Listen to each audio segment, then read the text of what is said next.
First time after 6 years since nagkasakit ako, ayaw ko magkulay ng buhok. Naisipan ko na magpakulay ngayon. Thanking for Joy. Si Joy ang aking pamangkin. Pero parang ayaw ko namang palaging magpapakulay. Ngayon lang kasi Pasko, di ba? Yes. Pasko at saka New Year. Oh, di ba?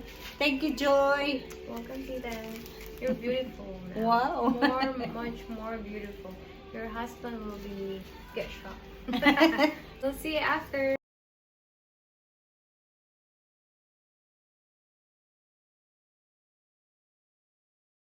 So, ito po ang result. Hindi ko na kasi pinatagal kasi yung amoy medyo strong sa akin. Pero sa tingin ko nabawasan siya. Sa akin, okay na ako dito. O, diba?